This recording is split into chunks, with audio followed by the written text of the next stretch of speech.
On behalf of myself and Ken, I'd like you to welcome to Foil Books. Be you a word burglar, book chum, or common gardener, bibliophile, all of literature's rich pageantry is here for your delectation.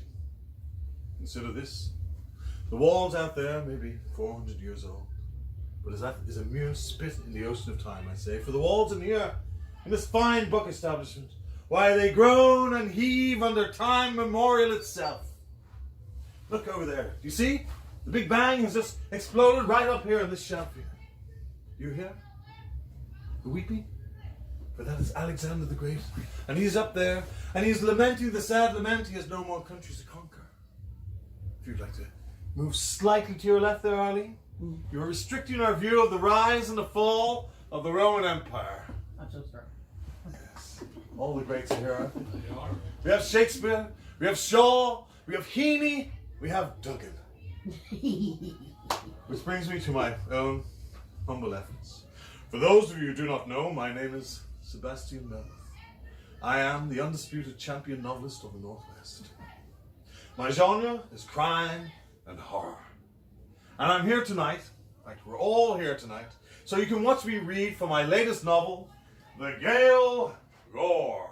Or as I like to call it, The Gael Gore! With a word of warning. The tale I'm about to relate is so frightening, so alarming, so terrifying that Derry City Council has deemed this very event a health hazard for the faint-hearted. Oh dear. You've been warned. So, shall we begin? Shall we? Yep. Okay, let's get into it. So, here we are. The Gael Gore, by myself, Sebastian Melmoth, Chapter 1. It was a cold, clear, fall night. Summer was well and truly over. It was the kind of night that lent itself to remembrances of things past. So therefore, I was not celebrating Halloween in Derry, but I was transported back to being a mere 16-year-old boy making his way from his native Dublin up to the Gaeltacht in Donegal. It was here that... Oh. Yes? Anywhere at all, dear? Anywhere at all? Come in. Yes. We've just begun. Anywhere at all? Yes. Anywhere at all? Thank you. Thank you very much. Anywhere at all? Yes. Huh? Anywhere at all? Alright, Yes. thanks. Thanks. Anywhere that suits. There's no seats now. Yes, anywhere that's comfortable too. Alright, okay. Ken, I did say, could you keep an eye on The doors are I know locked. there's two doors. I know it's. Do you want me to keep an eye on the door? No, for you? dear. No, dear. Oh, Absolutely. alright. You're absolutely. I think we'll just begin again if you don't mind. We got from the beginning. Oh, go ahead, don't mind me. That's fine. Thank you. Alright. Okay, here we go. Okay. I'm reading from my latest novel, The Gael Gore, by myself, Sebastian Melmoth, Chapter 1. It was a cold, clear, fall night. Summer was well and truly over. I had just beckoned my fans into Foil Bookshop. I cleared my throat and began reading from my latest novel, The Gael Gore. But this endeavour was soon interrupted by the unexpected arrival of a woman who crudely entered into the shop. I had to break away from the reading for a moment and address her. Anywhere at all, I said to her sympathetically, anywhere that suits. And if truth be told, this woman needed as much sympathy as she possibly get. She was a pathetic sight. Faded grandeur personified. And her body shook. It shook like a Mexican maraca on Dias de Muertos. Is he talking about me? Yes, love is. Eventually, she settled, and I began reading from the beginning of the book once more. Chapter 1. It was a cold, clear, fall night. Summer was well and truly over. It was the kind of night that lent itself to remembrance of things past. So therefore, I was not celebrating Halloween in Derry, but I was transported back to being a mere 16-year-old boy making the long bus journey from his native Dublin up to the Gaeltacht in Donegal. It was this summer I was to meet Rush. Little was I to know that because of this bog-trotting collie, I was lucky to escape with my sanity. Excuse me. Summers were rainy in Ireland, but I was looking forward to this one because it was my first away from home. Excuse me. It is my estimation that a boy's summer is not measured in semesters, but measured in summers. For then, Excuse me. I had to break away from the reading once more and address this infernal woman.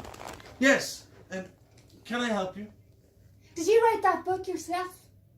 Yes. All by yourself? Yes. With no help at all? Yes. Thought so. And? What? Do you have a point? Do you have a point? That's a good one. No, that's a good one.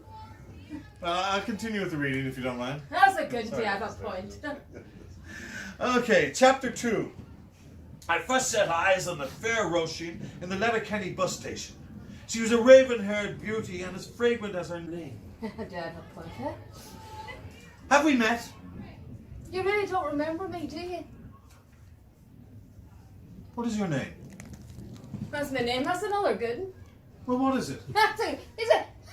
With jokes like that, it's been Graham Norton. I'll continue with the reading if you don't mind. Chapter 3. I sat beside Roisin as we sat together on the rickety bus, making its way west into the breathtaking beauty that is the county of Donegal. I don't have a name, and you should know that. I say, Ken. I said to Ken, I can't tolerate any more of these interruptions. You really don't remember me?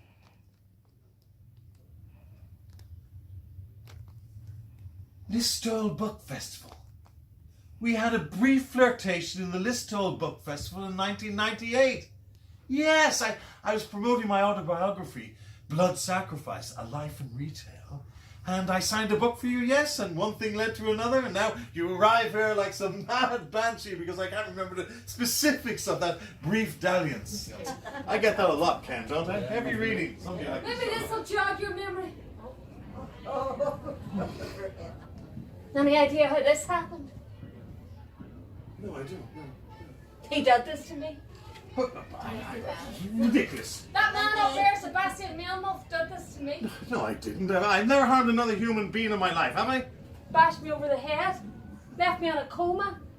It was after late night drinks in his chambers in the Guildhall. Does that ring any bells? She's blabbering about. She's obviously drinking. Hired 3 hoods from Rosemount to do it. I think somebody's been hitting the Pims a little bit too hard this evening. That was his warning to others. A brutal beating to keep the town quiet. Town quiet about what? Heroin. That's preposterous. Is it? Yes. You still don't know my name though, do you? No, I don't. And do you want to know why you don't know my name? Why? You never give me a name. No name, no character, no description of any kind. Just that I drank heavily. Well, guess what, Sebastian? I'm back. I've awoken from the forgotten pages of your past.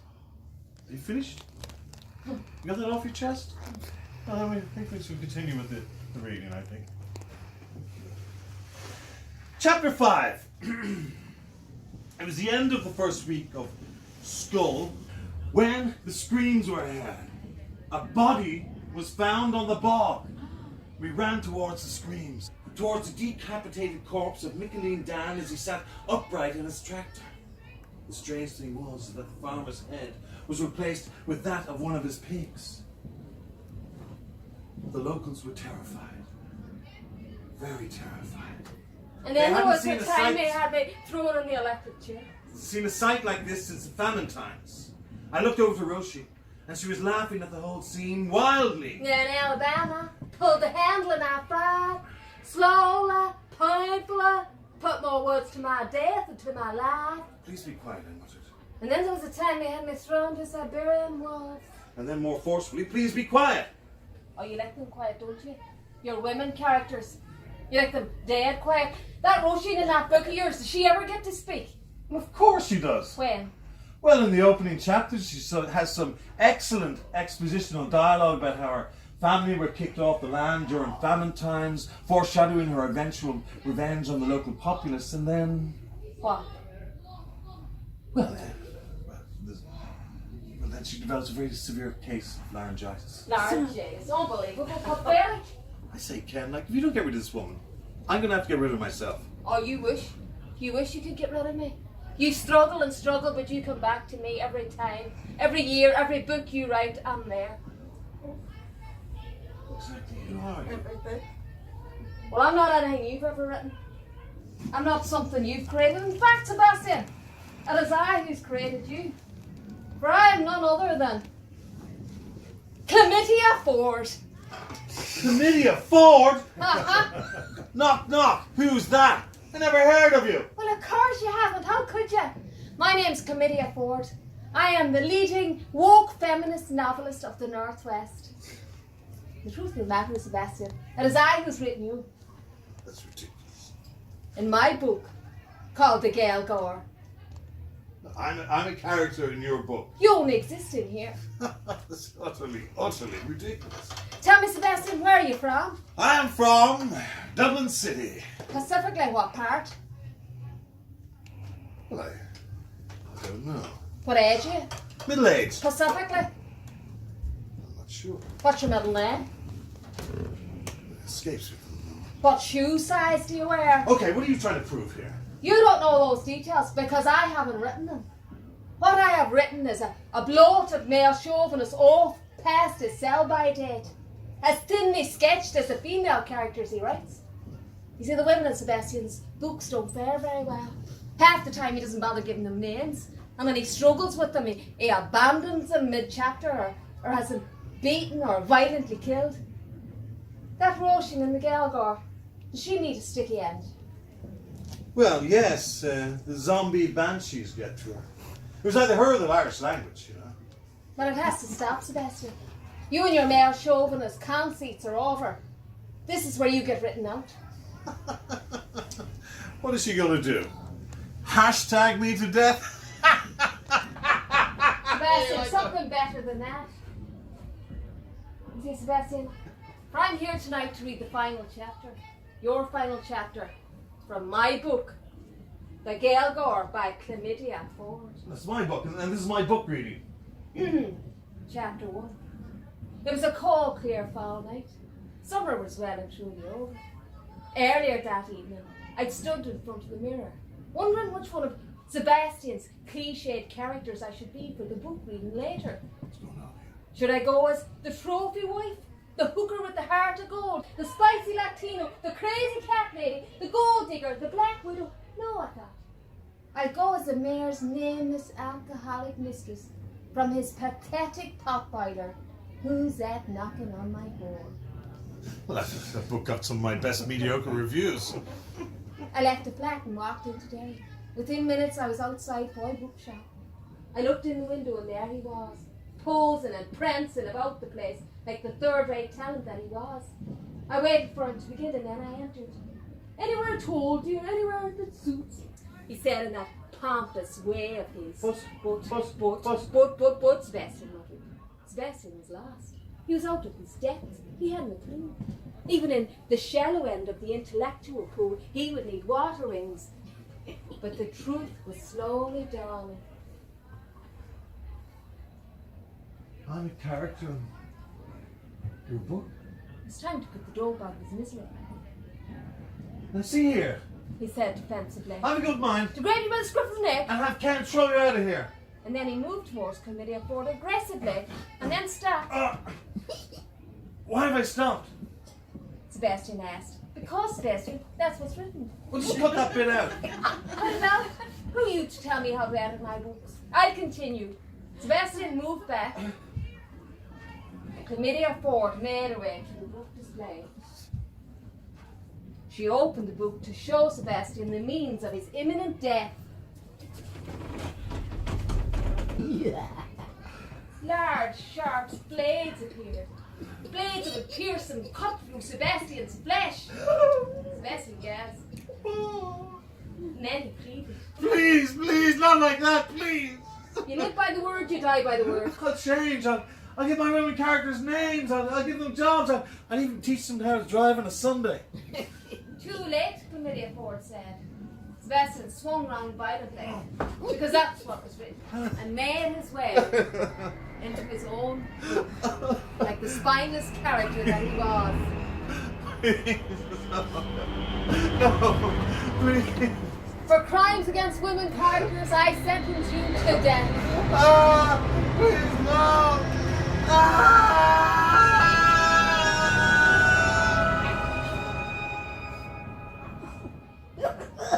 The end.